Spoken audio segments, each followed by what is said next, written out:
everybody. Hello, everybody here. And hello to everybody on the internet tuning into Build Series. I'm Lee Blickley, a reporter from HuffPost.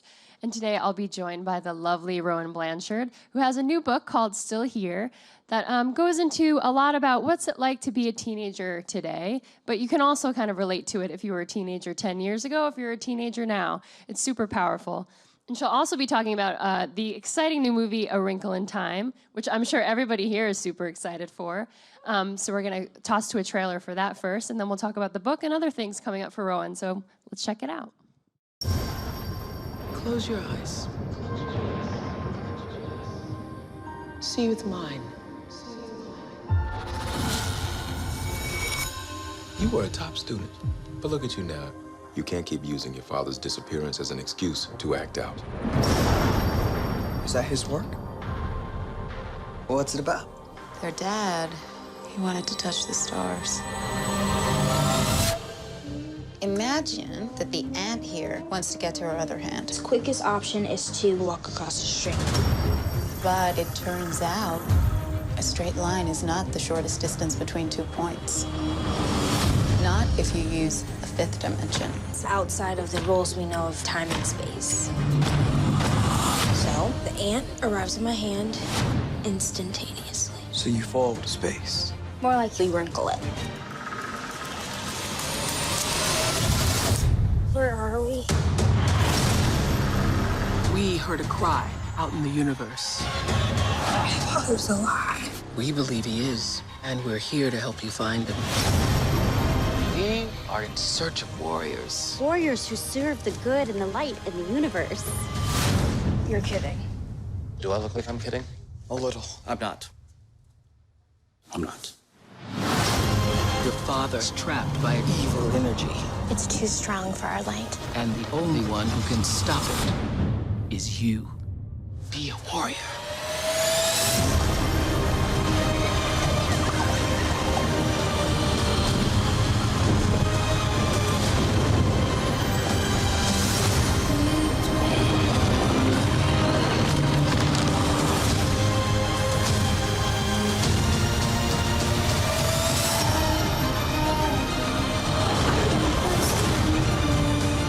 My love is always there, even if you can't see it.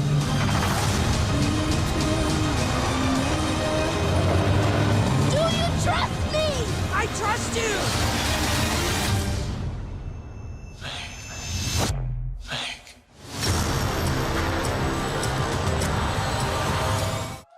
Everybody, welcome Rowan Blanchard to the stage. Thank you so much for being here. Thank you. Well, Hi. that looks amazing.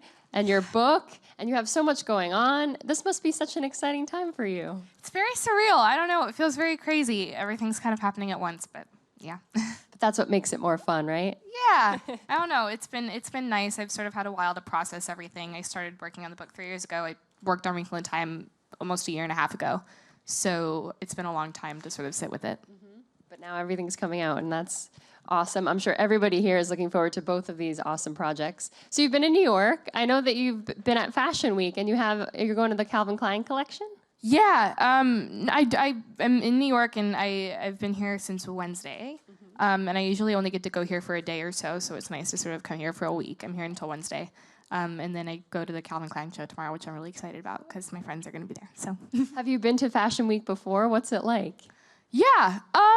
It's really stressful, but which is why I'm really happy that I'm just going to Calvin Klein this year, and I don't know, a show that like a designer that I really like and people that I really like. So yeah, I don't know, that feels better than like running around trying to go to everything. I just like to be in New York and be calm. Yes. It's good to just be here and enjoy the city. Yeah. I mean, it's been a little cold and rainy the past few days, but I'm sure it's still been exciting to be here. I like it. I like the rain because we barely get the rain in LA, and there were so many fires this year that it's nice to have like the rain. I don't know. It's different. So this is your first stop on your book tour, correct? Because your book comes out tomorrow. Yeah, which is crazy. Hey, there it is. There it is. Yeah. No, it's really insane. I don't think I've like completely wrapped my head around it. I was thinking in the car on the way here, it feels like Christmas Eve when you're a little kid. Like that's like the feeling, that's the closest feeling I can describe to it. I haven't felt this way literally since like I was like 7 waiting for Christmas to come. I don't know. Because you've been working on this, right? You've had the idea for a few years. Long. Yeah. Well, and there was a part of me that never thought it would actually like be physicalized and actualized in a way, because I was really late on my deadline and things like that. I don't know, and I think midway through a process of something like this, you start to kind of lose your confidence and like try to find it and believe in the thing that you're making. And so I submitted the book in October, and now it's February, so I've had like a bit of distance. Yeah. Like make sure. Yeah, and just not really look at it. I haven't looked at it. I got the physical copies like a month ago.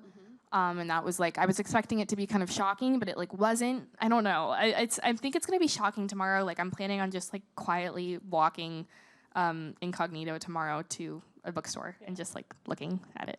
And just buying a lot of copies and Just putting one. the copies out on display. You know, you got to get. I could do that. I could pimp out my book, I guess. I think you'll be fine. I know you have a ton of fans, and they're really looking forward to this. And I have to say, myself, I was able to see it and flip through it and read it, and it's just really inspiring. And I was telling you backstage, for someone who's 16, it's really powerful. How did you kind of come across this concept in your own head to make a book like this? Like I said, I started working on it 3 years ago, so sort of as I was entering my teen years. And I write about this in the foreword, how I kind of sort of always had older friends, even if that was older teenagers.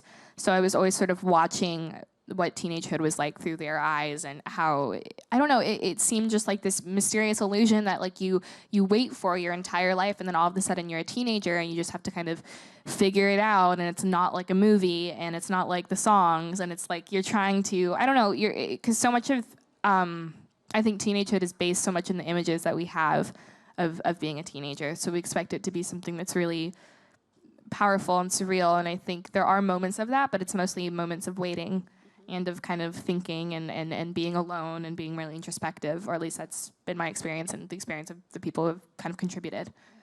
When I read through it, it really took me back to when I was a teenager and all those feelings you have. And how, as you grow up and you kind of forget that stage, and you talk a little bit about how adults, you know, we'll call teenagers dramatic, or they're in their angsty phase. Can you talk about that a little bit and how you wanted to address that through your poetry and your photographs in the book? I guess it was just something that I'm still being told by adults in my life, is that I'm like being really dramatic or being angsty, which is really interesting because I just find like being a teenager is such a literal time. It's literally everything's happening for the first time. So it wouldn't make sense if you were not reactive to that, I don't think. I don't know, I feel like it's this time in our lives where our feelings are the most raw, and the art we make is the most unfiltered that it can be. I don't know, our opinions aren't fully shaped yet by the world. Like, we're not adults yet. I don't feel like we've been as, I don't know, capitalized or Americanized or all of these things that sort of control us and keep us very not interested in art. And I think that's a time where we're kind of exploring and interested in so much, and interested in your voice and experimenting with different tones of it. And yeah. No, I totally get that. And I get that throughout the whole book. How did you go about picking which of your own poems or your own writings you wanted to put in alongside other poets and their writing, and other friends and their thoughts? I just had a lot of, I knew that I didn't want to try to make something that was entirely dedicated to my own growing up. Because that just feels, I don't know, I already take up a lot of space as it is. I have a lot of privileges that allow me to, so it didn't feel like I needed to in that way. So I kind of looked at it as an opportunity to bring other artists' voices into a physical print, which doesn't happen very often, especially now that everything's sort of going digital. I don't know, I tried to pick poems and things from me that kind of represented different times in my life where I was learning my voice and learning what it meant to experience things for the first time, to watch things for the first time, to feel everything out. And I wanted the other people who contributed to the book to sort of support that. And also, I don't know, I didn't want it to be just my own experience, and so I tried to get, I think there's about 20 contributors or so, which I thought was a solid number, not too overwhelming, to have like a bunch of different experiences, but also to sort of see the through line that growing up is very similar for all of us. Are these all works that you kind of had in your head before going into the book, or did you discover them while putting the book together? My own or the contributors' work, yeah. I had picked all of the contributors because I just was fans of their work, and I didn't specifically ask for any specific pieces from them. I just kind of gave them. I made this whole like 4-page mood board thing and wrote a letter, and it was kind of. It would be interesting for me to look at that now because the book has changed so much. But I sent them all of that, just hoping that like they would send something back, and people were really responsive and really giving. And I don't know, the age range is nice too. I have people who contributed who are in their 30s, people who are teenagers or who contributed work from when they were a teenager. And I think it was just a nice project for people to sort of reflect and kind of put reflection into. Yeah. And how did you go about, compiling it? It has a scrapbook feel in a way. I'm sure that's kind of what you wanted to come across with the images as well. A lot of the work is literally direct scans from my diaries. So I would just like scan them on my printer at home. It was just really fun. And I don't know, getting to make it felt I didn't want it to ever feel too external or too extroverted because I think the book is very introspective and very internalized, and writing a diary and keeping a diary is inherently introspective. So I wanted the physical book to have the same feel. I don't know, so we did a couple of things that I thought were really special. I had this idea that at the end of the book there could be like 6 or so pages that are blank so that people could contribute their own stuff to the book, which I thought, I don't know, that just makes me really excited. I love that at the end, yeah. So people can like write in it or paste whatever, make collages, and I don't know, I just wanted it to keep on giving in a way. And I wanted it to have the feeling of something that's really close and intimate and what it feels like to hold your own diary. It really does. It feels intimate too in the context of it. There's a lot about love and those feelings of love when you're a young person in this world. Talk about that a little bit and what you wanted to address with the topic of love, because I really felt that towards the end of the book. That's so interesting because it's just been interesting to hear what people take from it. But yeah, I guess for me, being a teenager and for my friends, it's so much about the different. You're waiting for the one type of love that you've been told, which is like, I guess, a very heterosexual, like normative, romantic love, but you end up receiving love in so many other ways from friends and from parents, and then sometimes you actualize yourself, and that can be a form of love. And I was just really interested in exploring all those different types that sort of come across into your path when you're a teenager. And self-love. Yeah. And self-assurance or self-confidence, because as a teen, we all kind of struggle with that, is kind of finding out who we are and, being confident some days, and then some days not feeling so confident, but that's okay. Yeah, I mean, I didn't want to make a book that was like a self-help book for teenagers because I don't think we need that, but I wanted something that was like something that we could all hold and have in our back pocket and be like, maybe this could help me when I'm feeling really sad. But I don't know, I really do, I'm not trying to change teenager sadness, if that makes sense, but I'm looking to like hold their hand. Yeah. Is that what your hope is for people who pick up this book and read it, no matter what age you are? What's your hope for fans? Well, some of the feedback that I've gotten a lot about the book, which is sort of, I expected it, but it's also been interesting to hear, is that people will just be like, I really loved your book, but it's very sad. And I'm like, yeah, but that doesn't really strike me in a way that should be shocking. I think sadness is a really tangible emotion to explore through work, and the one thing that I really wanted teenagers to do when they picked it up is like be accepting of their sadness and sort of use that as kind of a working space to explore.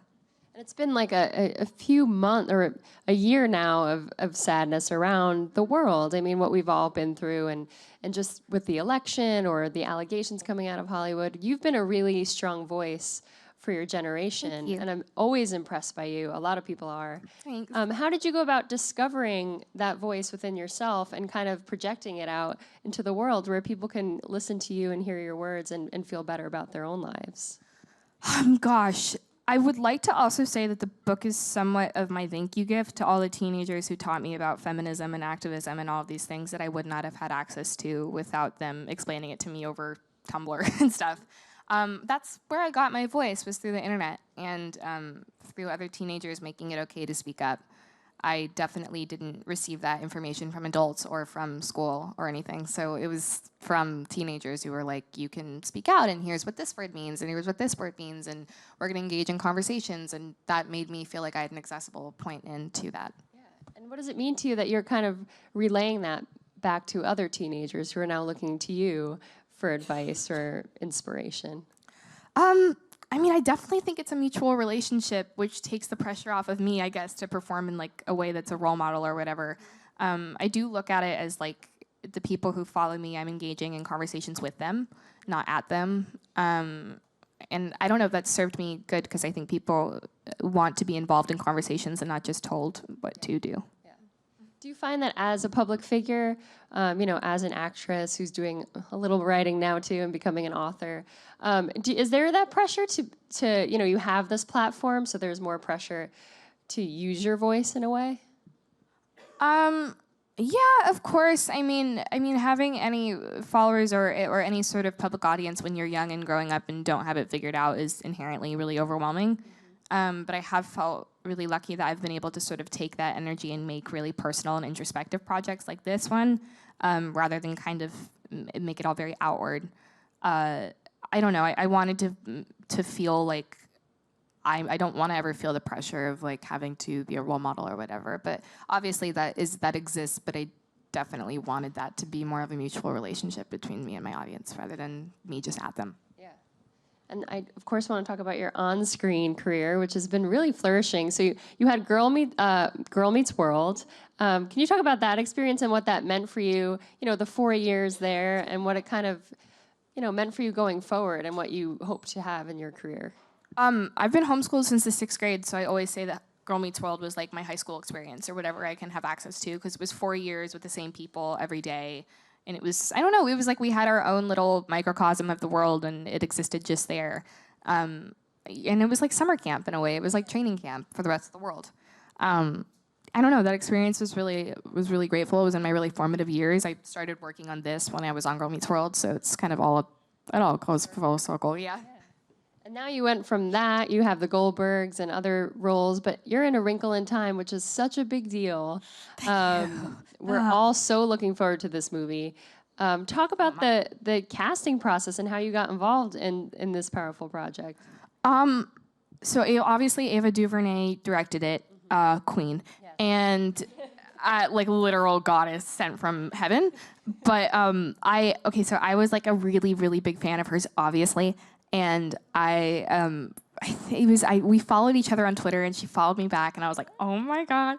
And I had, this is so cheesy. I had it was her birthday, and I wrote a letter to send her to my manager, but for her birthday, and I sent it to her, and then I found out she was casting for Wrinkle in Time, and I just was put out into the universe, I just want to be involved in this in any capacity that whatever sees fit, and so it kind of came my way, and I got it, and then I got to shadow Ava as a director, and I'm just really excited for the world to see this movie, and also just to see Storm. I know, I'm so excited for Storm. I saw you guys are on the cover of 17. Yeah, together, which is so great. Storm is so special, and to be able to kind of, I don't know, to witness this journey, because I remember right before, this is on a much bigger scale, but right before Girl Meets World came out, it's this very weird time in your life when you're still very young and gaining an audience, but the world hasn't met you yet. And Storm's in that really unique place, and it's so cool to be there with her. Have you kind of prepped her for what's to come? She has my number. I was you call me whenever you need me. But I love that girl, and I don't think she needs my help that much. She's good. She'll find her She's stable. Mm-hmm. What's so cool about this movie is, of course, Ava is the director. And this is one of the first big budget movies that a woman director has ever gotten the chance to helm.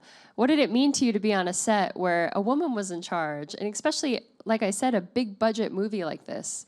We don't see that very often, which is unfortunate. Yeah, this was one of the sets that probably the only set I've been acting since I was 5 that I felt so utterly safe on. And that's so rare.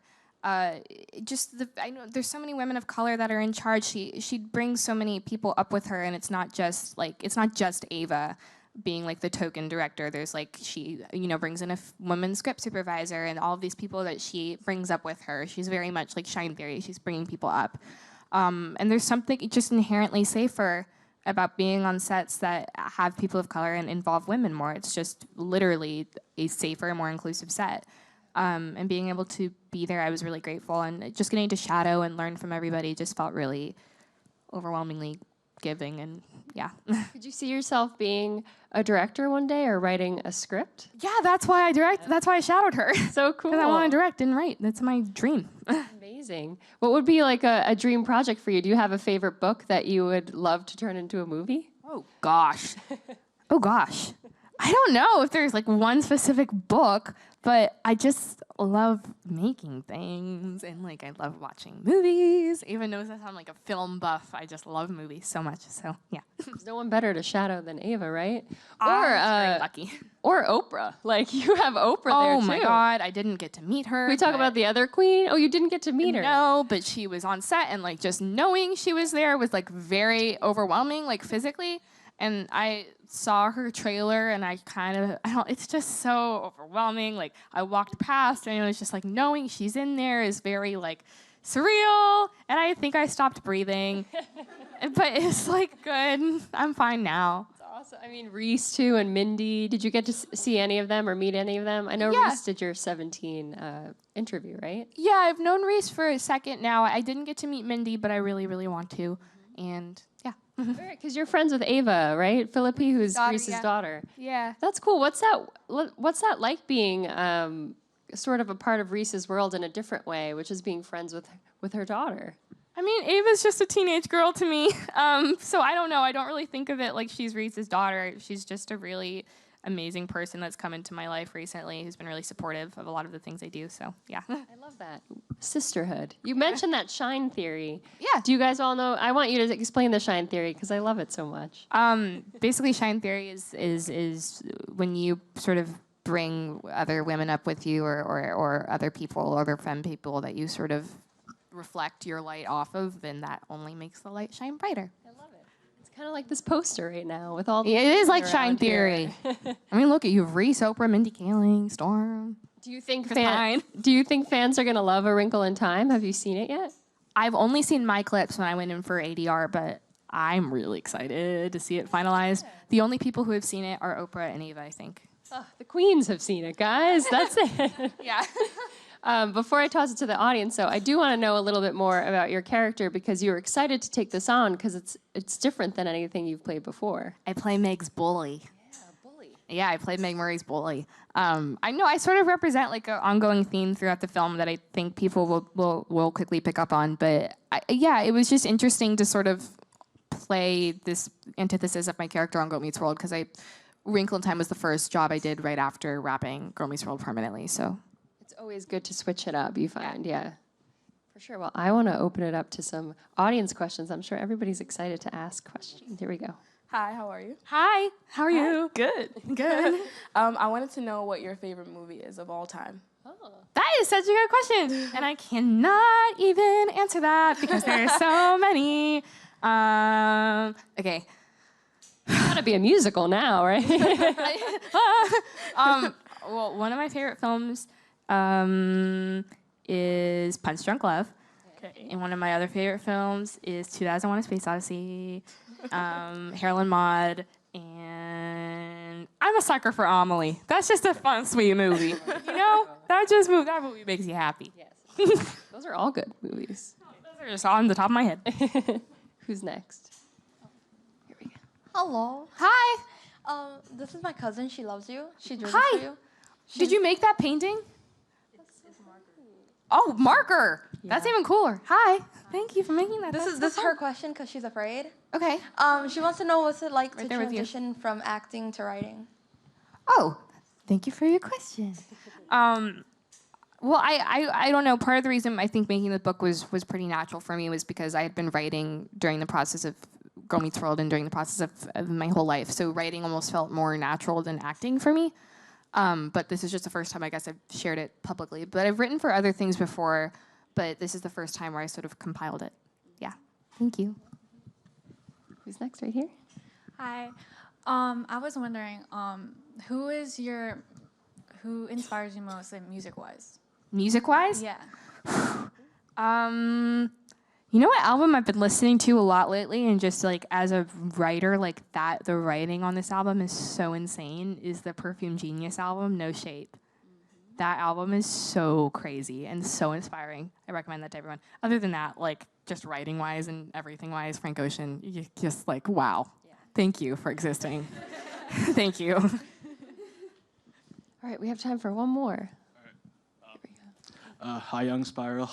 Hi. Hey, you mentioned in your book that you made friends on the internet that contributed some pieces to your book. have you met these friends online in real life? The people who've contributed to the book? Yeah. Yeah, some of the people I still haven't met in person, which is really interesting because of just emailing them and receiving their really personal work has been interesting. Most of the people I knew or had talked to through the internet. That's why I love the internet. You get to make all these cool friends that are artists. But yeah, I actually haven't met most of the people, which is kind of why it's cool. Yeah. Keeps it a little bit of a mystery. Yeah. Well, your book is out tomorrow, right? Yes, it Still here, is. so everyone get it. And then Wrinkle in Time is out March 9th. And then I'm sure, what's to come for you? Do you have tons of stuff planned and on the way? I don't know. I'm just seeing wherever I go. I worked really hard on the book, so I'm really excited just to put that out in the world. And I don't know. I'm excited to see Wrinkle in Time, and then blah blah blah blah blah blah. That's the way to do it, girl. Well, congratulations on the book. We've loved having you here. Thank you all for your questions too. Thanks so much. Thank you. That was great.